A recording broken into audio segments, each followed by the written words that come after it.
Um jugo não é somente algo que você carrega, é um sistema de governo que você está inserido. É algo que você não consegue, é imperceptível, invisível, mas que governa as suas ações.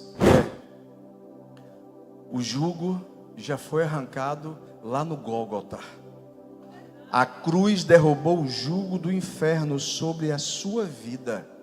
Não volte para este lugar de jugo novamente. Jesus é o jugo perfeito para mim e para você nessa noite. Chega desse jugo de medo. Chega desse jugo de excesso de passado.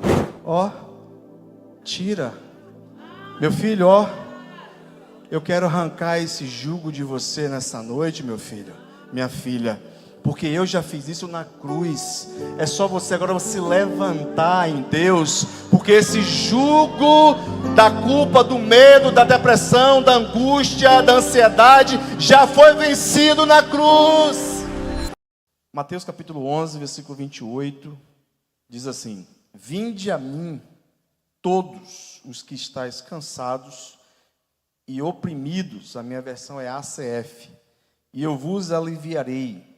Tomai sobre vós o meu jugo e aprendei de mim, que sou manso e humilde de coração, e encontrareis descanso para as vossas almas. Não é para o corpo, é para a alma. Porque o meu jugo é suave e o meu fardo é leve. Porque o meu jugo é e o meu fardo é... Quem é que está falando isso aqui? Jesus. Pai, em nome do teu filho Jesus, mais uma vez, eu quero te pedir que o teu Santo Espírito nos conduza nessa noite, e que a tua palavra penetre os nossos corações, como uma espada que ela é, afiada, de 2 gumes, que corta a divisão da alma e do espírito, das juntas e das medulas. Ela é apta, Senhor, para discernir as intenções dos nossos corações. Fala conosco, Espírito Santo, pela tua palavra. E você que crer diz amém. Glória a Deus. Queridos, cadê o Wesley? Pode ir, por favor, Wesley. Esse texto é muito rico em detalhes, porque se a gente observar o contexto, Jesus ele está falando acerca de um jugo que os escribas, os fariseus, colocaram sobre a população judaica naquele contexto. Haviam pelo menos alguns grupos que se formaram na época de Jesus. Existiam o grupo da religião, ou dos religiosos, que eram formados por escribas, fariseus, zelotes, essênios. Mas quem era digamos assim, os teólogos populares eram os fariseus que ensinavam a população, juntamente com os escribas.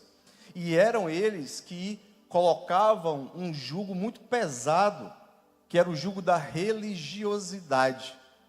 E Jesus, ele está partindo desse pressuposto, de que o jugo que muitos deles estavam vivendo era um jugo que oprimia, que era um jugo que levava as pessoas a carregarem um peso insuportável. E Jesus estava propondo.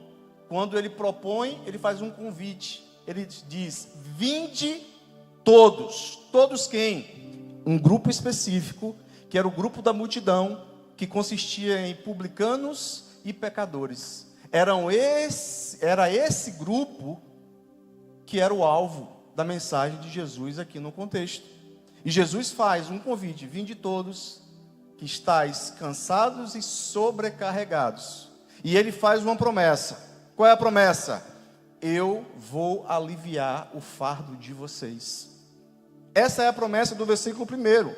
Eu vou aliviar o fardo de vocês. Mas como é que Jesus iria aliviar?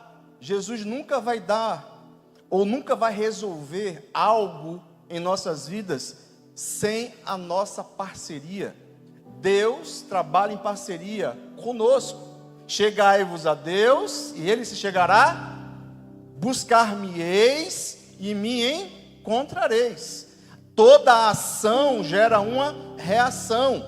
Deus trabalha também nessa mesma perspectiva. Deus já morreu através do seu Filho Jesus na cruz, e Ele está de braços abertos para nos receber. Jesus disse: vinde todos que estáis cansados e sobrecarregados. É um convite aberto a todos que se encontram sobrecarregados, oprimidos, abatidos, tristes. E como é que isso se resolve? Como é que Jesus propõe trocar o seu jugo por um jugo da opressão? Um jugo que levava as pessoas a carregar um fardo. Em Mateus 23, versículo 4, Jesus mesmo confrontando o ensinamento dos fariseus, ele fala que os fariseus estavam colocando sobre aquela população, sobre aquelas pessoas, um jugo muito pesado. Observe, versículo 4: pois atam fardos pesados e difíceis de suportar, e os põem aos ombros dos homens. Eles quem? Os fariseus, porém nem com seu dedo querem movê-los. E Jesus está dizendo aqui, olha, versículo 1: então falou Jesus à multidão e aos seus discípulos, dizendo: na cadeira de Moisés estão assentados os escribas e fariseus. Todas as coisas, pois, que vos disserem que observeis, observai-as e fazei-as, mas não procedais em conformidade com as suas obras, porque dizem e não fazem. Porque eles atam fardos pesados, eles impõem um jugo muito pesado sobre as pessoas, mas eles mesmos nem com o dedo querem levar esse peso, esse jugo, essa carga. E quantas pessoas vivem exatamente nesse jugo? Porque o jugo pesado é um jugo que impõe uma religiosidade sem relacionamento. Não existe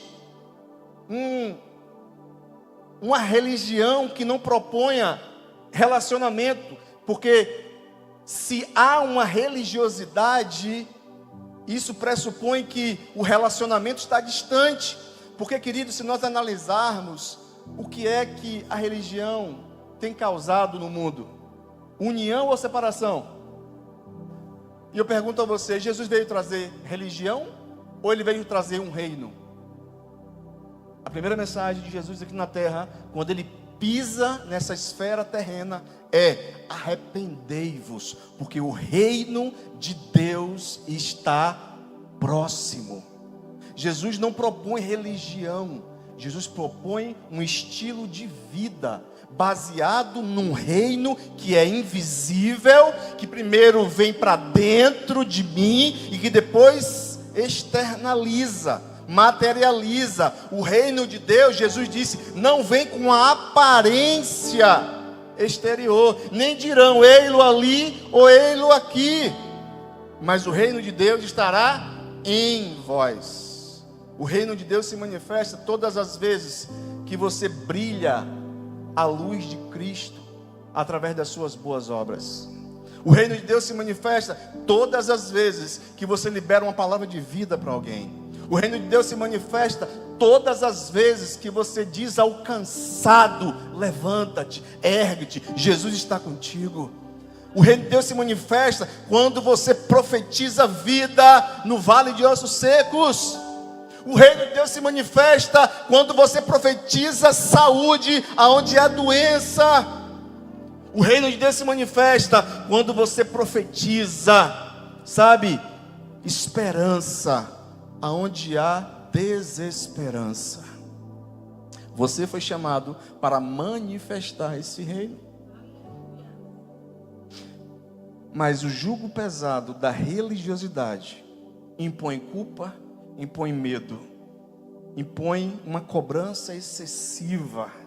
Quantas pessoas estão vivendo hoje no jugo da culpa, por conta de um episódio do passado, ela não consegue sair desse jugo, porque o jugo, queridos, observe, o jugo não é somente algo que você carrega, mas é um sistema de governo que você vive.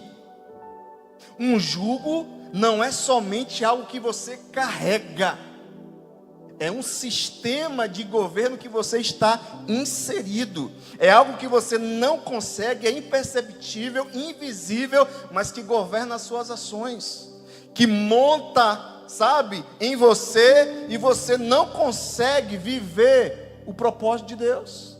Porque esse jugo, ele propõe escravidão, ele cega, ele sobrecarrega, ele oprime.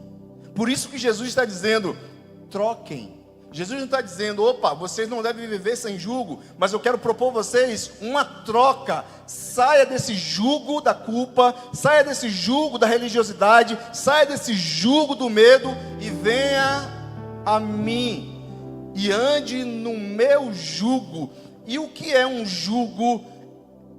O jugo é muito mais do que um pedaço de pau que era colocado sobre os bois. O jugo traz uma conotação muito mais profunda, porque o jugo traz união, alinhamento, ritmo, governança, sujeição. Aquele povo estava sendo liderado por vários tipos de jugo, mas específico era o jugo da religiosidade.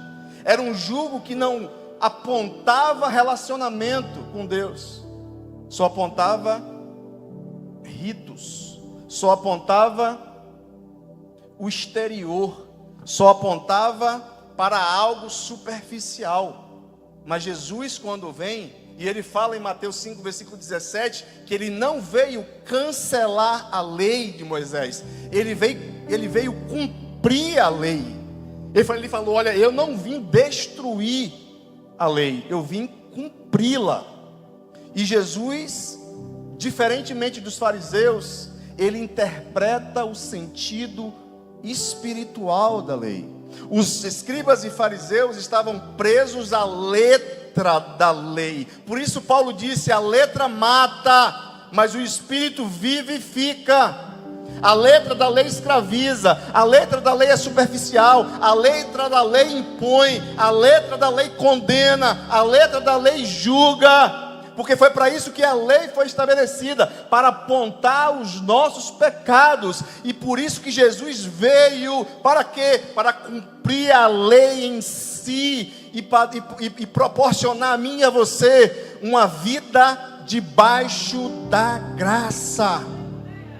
Porque antes da lei não existia uma graça manifestada numa pessoa. Sim, a gente vê alguns episódios de graça no Antigo Testamento, mas a graça se manifesta de forma plena é no Novo Testamento. A graça é uma pessoa, Jesus Cristo de Nazaré. Aleluia! A graça é Jesus Cristo de Nazaré. Coisa que os fariseus não conheciam. Pelo contrário, Jesus foi rechaçado, Jesus foi abandonado, Jesus foi humilhado, Jesus foi cuspido por esses homens que diziam ser conhecedores da lei. Homens que se arvoravam dizendo que conhecia muito da letra, mas não conhecia nada do Espírito. E a gente não pode estar preso à letra.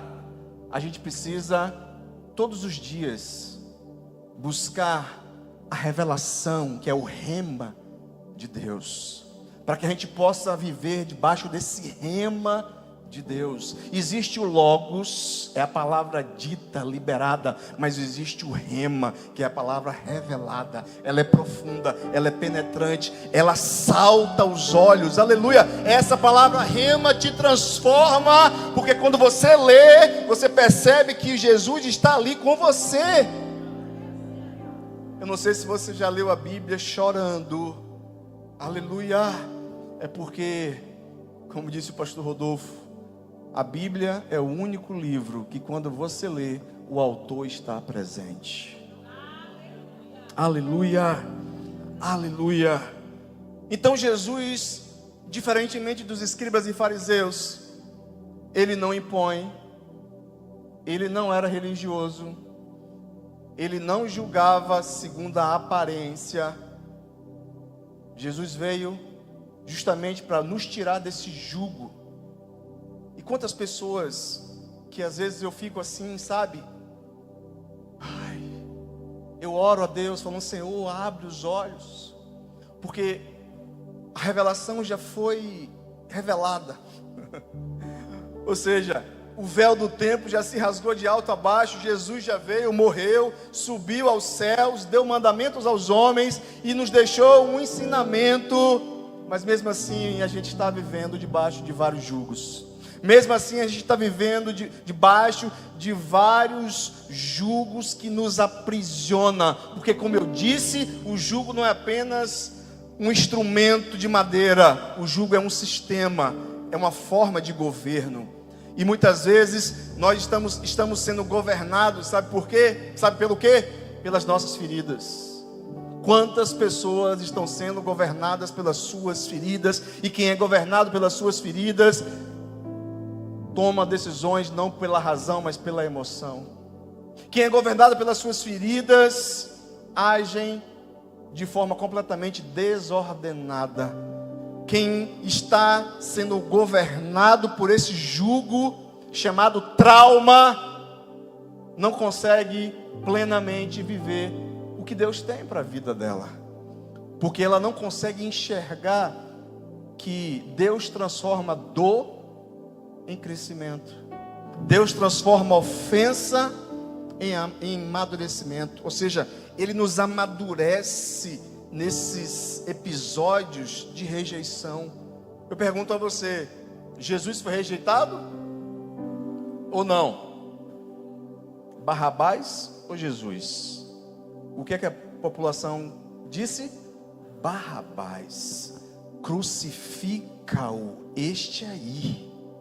O mesmo povo que disse Hosana nas alturas, quando Jesus entrou em Jerusalém num jumentinho e o povo gritava Hosana nas alturas, foi o mesmo povo que disse crucifica-o. Porque a semelhança desse povo, muitas vezes a gente está crucificando Jesus através das nossas atitudes. O que o Senhor quer nos revelar ou trazer a nós nessa noite é: o jugo já foi arrancado lá no Gólgota. A cruz derrubou o jugo do inferno sobre a sua vida. Não volte para este lugar de jugo novamente. Jesus já venceu a morte, já venceu o inferno, já venceu a culpa, já venceu a dor, já venceu o medo, já venceu os traumas. Jesus já venceu tudo. Ele é o vencedor.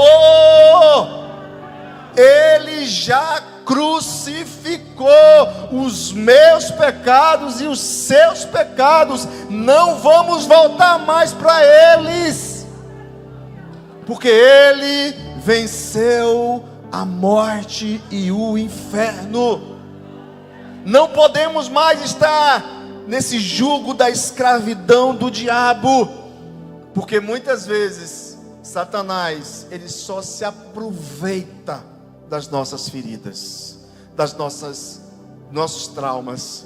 Ele é um ser altamente oportunista. Ele se infiltra, não em portas.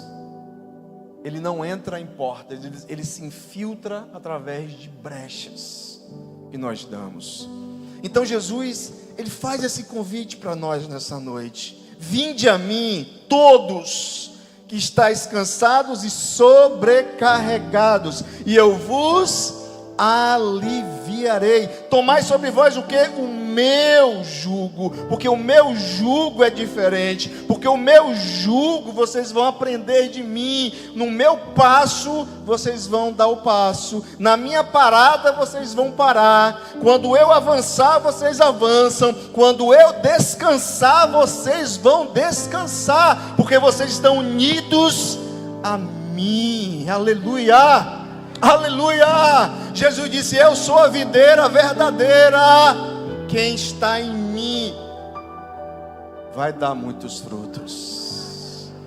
Estejam em mim e eu em vós, porque o ramo de si mesmo não pode dar fruto, se não estiverdes em mim, porque sem mim nada podeis fazer.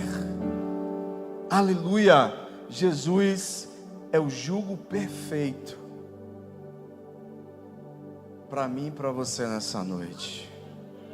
Chega desse jugo de medo, chega desse jugo de excesso de passado. A mensagem dessa noite tem como título: excesso de bagagem.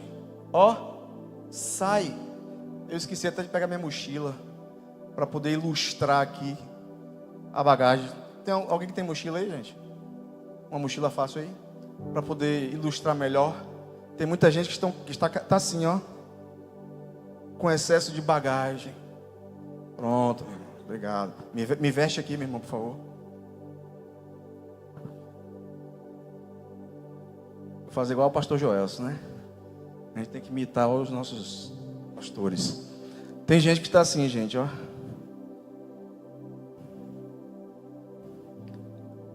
com excesso de bagagem. E esse excesso de bagagem remonta ao quê? Episódio do passado. Aqui carregando aqui está culpa, medo, insegurança, rejeição. E você não consegue vencer esses traumas. Por quê? Porque você não está pegando o jugo de Jesus.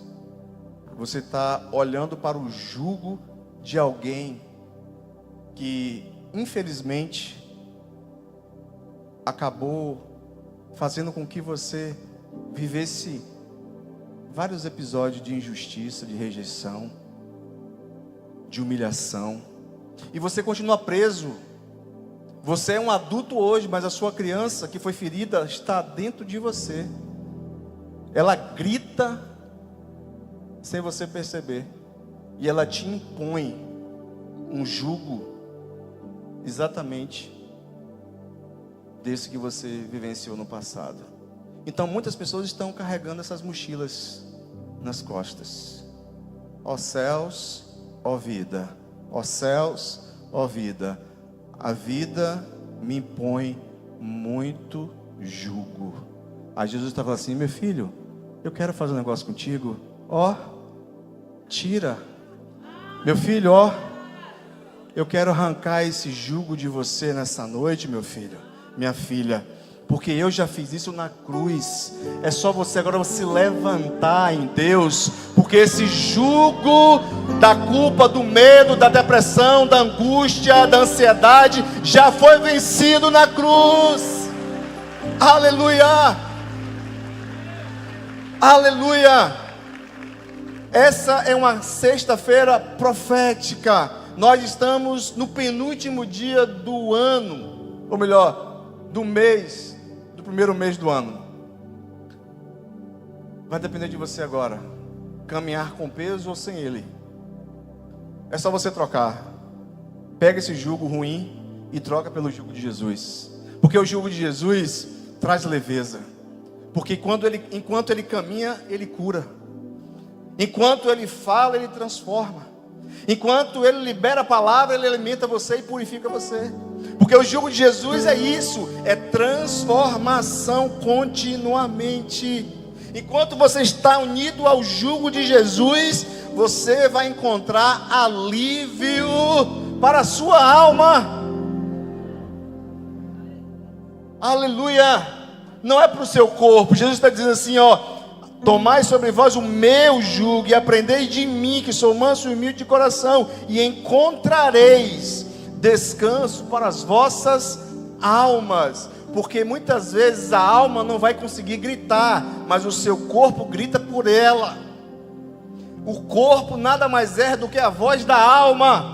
Quantas pessoas estão com feridas profundas na sua alma, e o seu corpo só está reagindo, o seu corpo só está gritando a voz dolorosa da sua alma, carregada de dor, de sofrimento, de angústia, de mágoas, de ira, de ódio. E isso constrói o quê? Constrói uma raiz de amargura que se aprofunda, e isso amarra você e impede você de viver o propósito de Deus. O jugo de Jesus é relacionamento, não é religião. É graça, não é desempenho. Caminhar com Cristo, não sem Ele. Descanso no meio da obediência.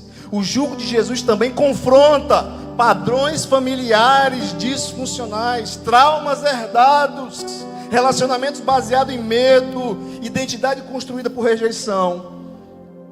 Tem um vídeo que eu vou colocar na oficina, quando a gente começar a oficina. Esse vídeo todo mundo vai achar lindo, mas por trás dele tem uma mensagem.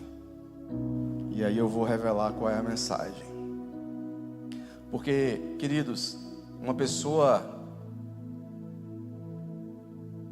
que vive por carência, ela revela nos mínimos detalhes a sua carência. Tem muita gente carente. Até a canção que ela escolhe para cantar para Deus revela a carência dela. Me dá, me dá, me dá, me dá, me dá, Deus. Me dá, me dá, me dá. Não é adoração, é só me dar. Eu quero, me dar. Eu quero me dar. Então, a gente muitas vezes está como aquela mulher samaritana, à beira do poço, pegando água que nunca vai saciar a sua sede. Jesus disse: mulher, se tu continuar bebendo dessa água, você vai continuar a ter sede, mulher. Mas se você beber da água que eu lhe der,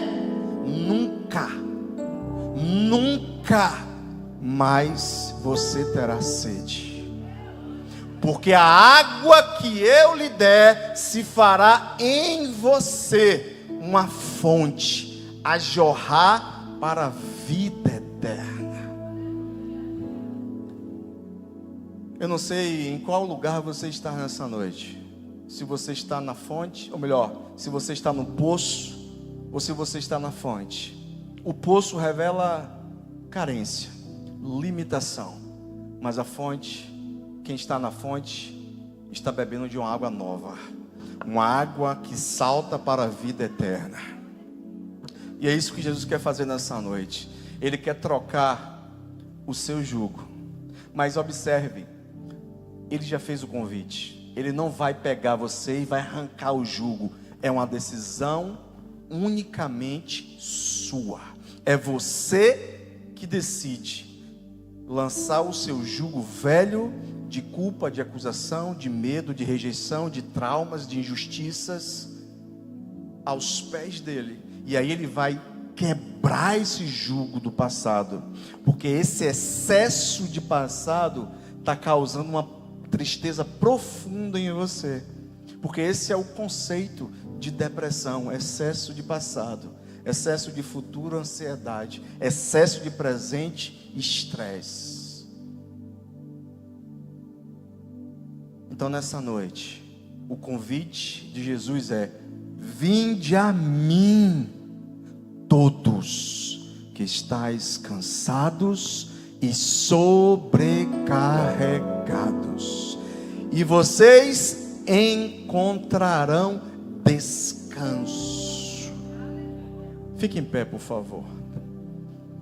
Eu quero fazer um convite a você que Infelizmente, por força das circunstâncias, talvez por uma questão de ambiente que envolve pessoas, você não tem vivido plenamente aquilo que Deus diz em sua palavra. Você não consegue romper o sistema que governa a sua vida, que nada mais é do que um jugo que te prende.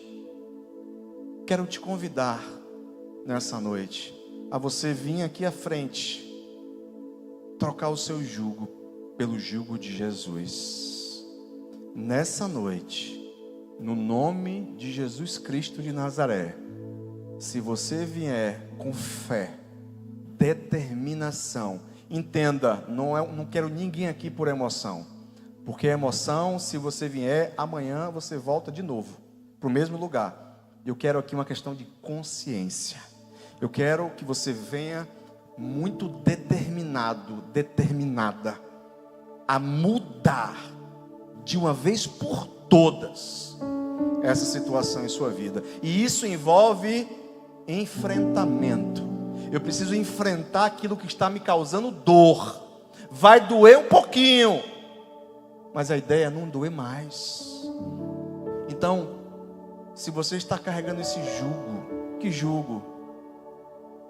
O jugo do medo, o jugo da culpa, o jugo da rejeição, o jugo da carência. Você implora amor pelas pessoas, você exige amor das pessoas. Isso é uma ferida que foi causada lá atrás. Alguém te rejeitou, alguém te abandonou. Talvez o seu jugo seja controle. Você é uma pessoa controladora. Talvez você viveu num ambiente à semelhança de Esaú e Jacó, em um ambiente que havia muita competição. E quem vive num ambiente desse acha que o amor não deve ser voluntário, mas você precisa fazer algo para poder ser amado. Mas eu quero te dizer uma coisa nessa noite: Jesus não exige nada para Ele lhe amar. Ele te ama independente do que você possa fazer. Ele te amou primeiro.